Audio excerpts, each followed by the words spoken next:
I'm obsessed. It takes over your life. There is nothing more fun than taking down a boss with 9 other people. I don't think I did tell you, Demi, but we killed a Dina with like 4 of us in downstate. It was intense. Good times. A whole new world. I think, yeah, I think we were talking about raid earlier today too. Otherwise, to unlock the raid, unlock masteries and raid all day long. It does be like that. But you said the other day is like, it feels like a whole new game has just opened up. Once you've learned how to do the bosses, it doesn't make you want to stop, because then you'll like gear up another character and you want to learn how to do it on that character. You'll want to try new roles. Like, I know we did Kadim, and you saw one part of Kadim, but then there's also the people going into the genie's lamp. There's the someone's kiting Kadim to keep him busy while we're all fighting the champions. Like, you'll want to try all that. So generally nice finding people who get introduced to it and see the joy of it. We've been so hype about it for so long. Yeah, exactly. Got it. Octavine defeated. It is nice when people see raids in the same way you do, because it does have this what's the word? Like reputation. Yeah, it has a reputation of being, oh, if you wanna succeed at raids, you need to be like some toxic grinder. And it is not the case. These AoEs are not being kind. Stop being dead on my loot. There we go.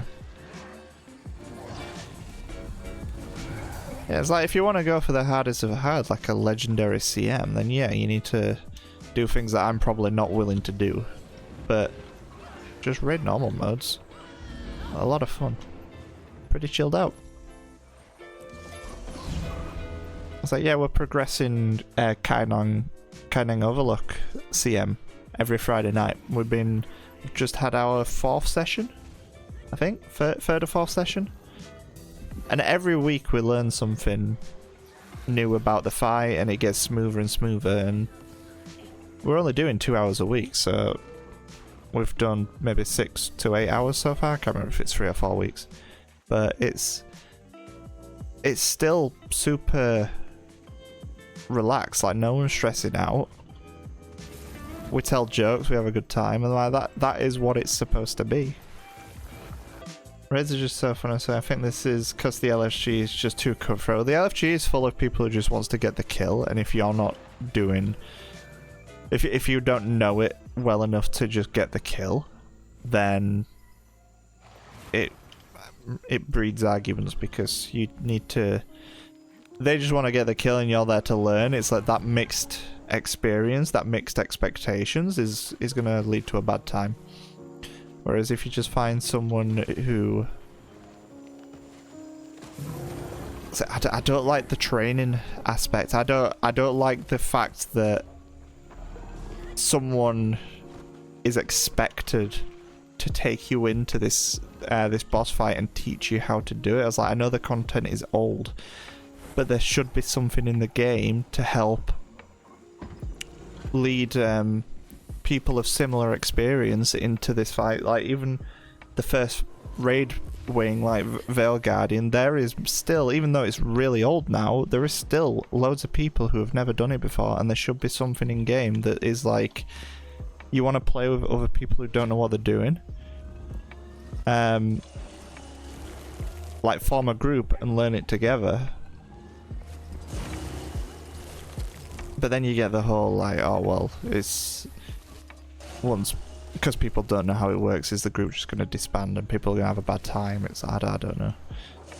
To be honest, we found a lot of good eggs even in the LFG. There's many There's more people you realise that just want to lay back time. I think that's because we set that expectations when we first started law. We couldn't fill the groups reliably, so we did fall back on the LFG. But what we put in the LFG was like we listed it as like a semi-training, like chilled out, chill vibes, no arguing, that sort of thing, and that attracted the right people. Whereas most of the groups on the LFG is like 250 KP, quick kill, or you're blocked sort of thing. However, many people come from the LFG, many people that are still around today. Like, it's just a case finding the folk on your wavelength. Yeah, exactly, and that's managing that expectation. A lot of it is just clash of expectations sometimes, but the confusion of the LFG doesn't help. The LFG is too open. It gives you too much freedom in what you want to put. The fact that, like, if we go into raids or like strikes now, we just go in here, we look at the experience tab, it's full of letters that people are not gonna know. Well, I mean, obviously you got the sellers and whatnot, but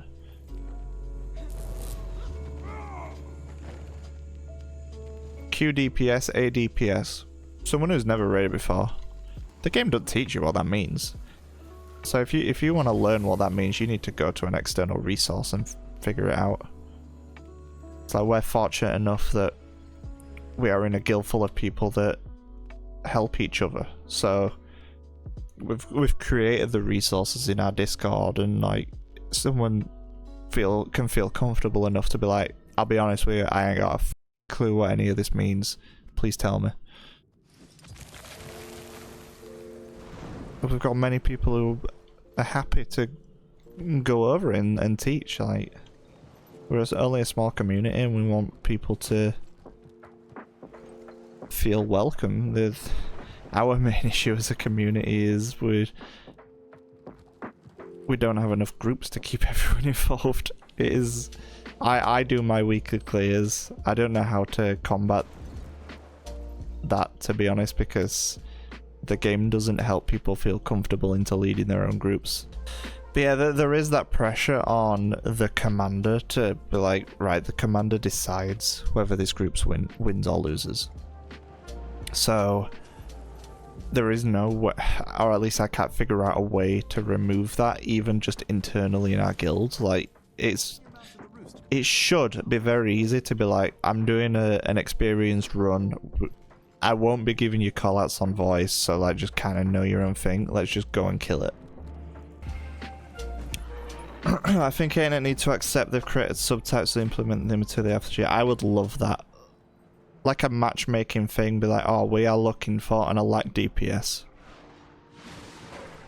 If someone joins our group now, and doesn't matter what build they're playing, if they say they're elect DPS, then they can do that job. Like, there is no build in this game that cannot do that job well.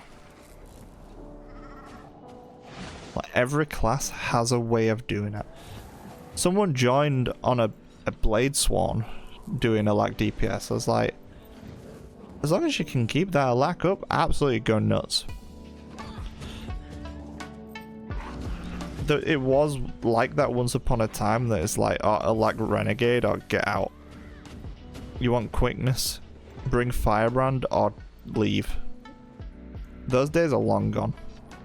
You can play whatever you want now. And most groups in the LFG for like chill strikes, chill raids, then no one's gonna question it as long as you can keep that boon up. Obviously, people running boon table are gonna know. It's like you join as a lack DPS, and you have 20% uptime of a lack, then yeah, someone's gonna have a problem with that. But even to the point of if you bring a lack DPS, your lack uptime is 100%, or even like 90%, but your DPS is quite low, still no one's gonna have a problem with that. Like, you're gonna be fine. What was I saying? I've been slowly doing LFG commander stuff for strikes to learn to command more, so I can someday Try to be someone in the guild to help lead stuff. I think the next step for the guild is that, just more people to, like, not even necessarily like raids, just groups like, oh, I'm doing my strike dailies, who's coming?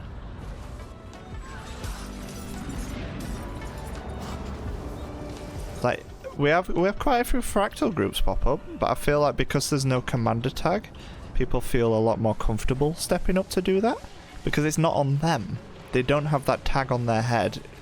If the group fails, it's on the group, it's not on the commander. There is no organising subgroups, there's no placing markers. There's just so much more pressure on the commander in raids, which is sad.